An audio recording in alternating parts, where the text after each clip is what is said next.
Hey guys, so today I'm going to talk about key principles to getting a 521 on the MCAT or greater. Just for reference, I did score a 521 on the MCAT, which was at the time I took it 99th percentile. So what I realized during my preparation was that the cars section is probably one of the hardest sections on the exam. Even for people who are very strong at reading comprehension, this section can be quite difficult just because a lot of the questions are very subjective, and then the tone and main point that the author in a given passage is trying to make can be kind of opaque and up for subjective dissection.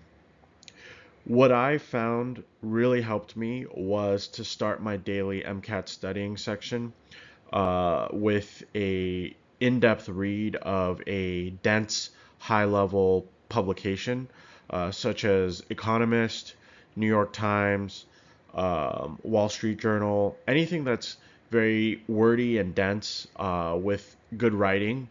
Uh, I would read a few of those articles to warm my brain up before starting my day studying, and I would read uh, that article front to back without interruption, really focusing on what's the main point of this article, what's their tone, what is the author trying to say, and then that over time built my reading comprehension abilities, particularly for passage-based exams like the cars section of the MCAT. When approaching passages on the MCAT, it's very important to ask yourself constantly throughout the passage, what is the author trying to say? What is their tone? Are they for or against this main point? What is the takeaway from this article? You have to reference these mental notes as you answer the questions to keep your mind honed and really focused on what the question is asking, what the right answer is, and eliminate those those answers that don't make sense given the context of the article. I do think that the car section is deceptively hard, so you need to be razor focused when you take this section. Um, if the answer is very vague and isn't obvious to you, you should systematically eliminate each answer choice based on the mental notes you made. What is the main point? What is the tone? What is the author trying to say? Are they for or against this? And then make your way through the answer choices and eliminate them.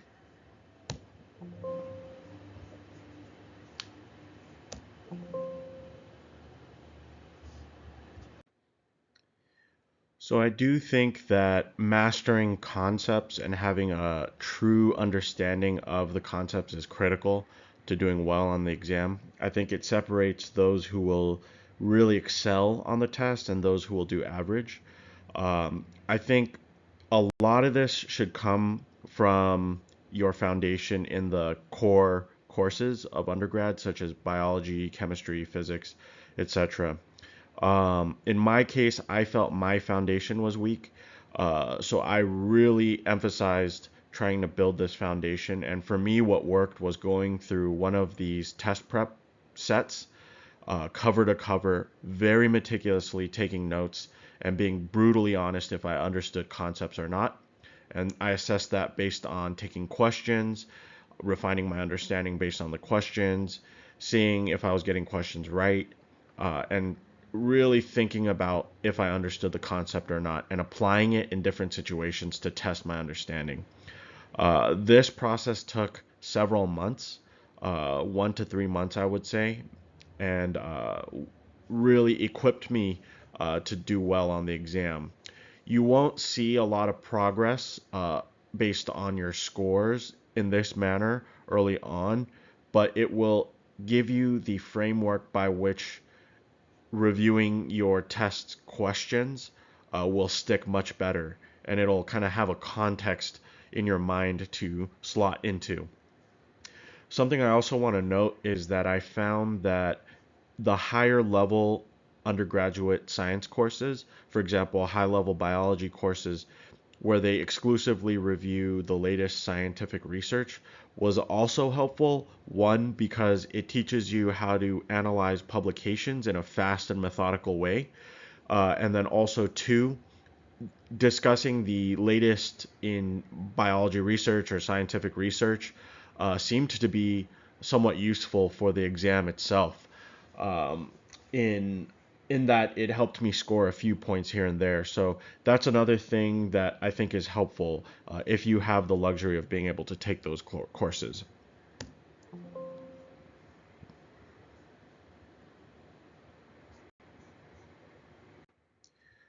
So in general, I don't have to tell you guys this. This exam is a beast. It's a beast in terms of breadth covered, and the exam itself is very long, very intensive. It's difficult to maintain focus for the entirety of the day. In my opinion, looking back on my preparation, I would plan on giving yourself 4 to 6 months minimum to study, particularly if you are going to be balancing it with a job or university coursework. If your foundation is very strong, you may be able to truncate that timeline. But in my case, I felt my foundation was weak and I really needed at least 6 months to prepare. The general timeline for me was I spent months 1 to 2 to 3 really focusing on content mastery and taking extra time to study areas I was weak in, physics, chemistry, and then using uh, gradually introducing more and more questions. And then in the final 2 to 3 months of your preparation, you should be really just hammering practice questions. Near the end of my preparation, I was taking a full length exam almost one every 3 or 4 days, and just taking the intervening time to review.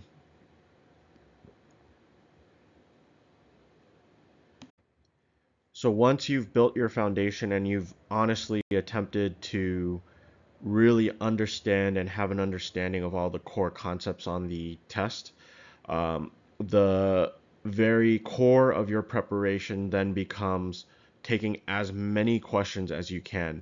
You should be using as many question banks as you can, and you should be going through as many questions as you can, period. There are several studies out there for these high stakes exams that show there's a positive direct correlation between your score and the number of questions you can take.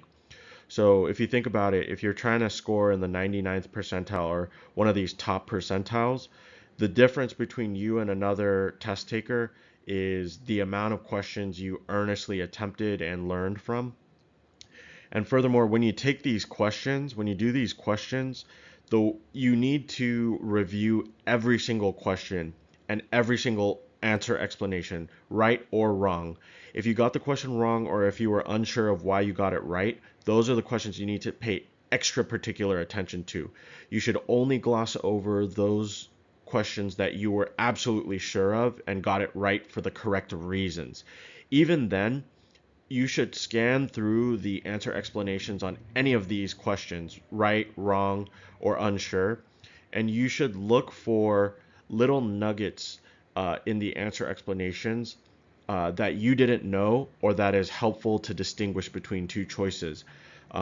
So, for example, if there's something that you didn't pick up in your foundational studying, you should be able to look through the answer explanations, for example, choice C, and you should see that, oh, I didn't know this little piece of information. Let me tuck that away. Let me write that in my notes, because it's those little pieces of information that add to your breadth of knowledge, and it's this breadth of knowledge that separates you from other test takers when trying to get the higher level percentiles.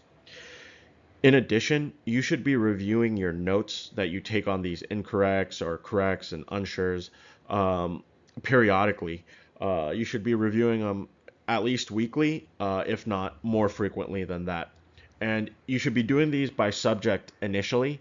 And if you notice that your score is plateauing in a given subject, say physics, you should review your notes on those questions more and more frequently so that you are building that repetition in your mind so that it sticks in your mind.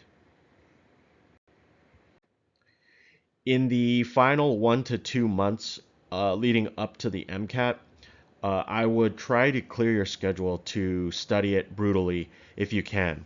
What worked for me is just hitting as many of the exams as I could, and in the final months leading up to the exam, I think I quite literally took one full timed exam every 3 to 4 days, using the intervening time to review every question that I could.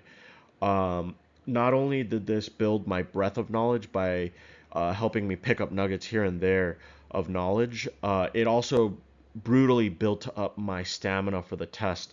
So when I actually took the test, it just felt like another exam practice session.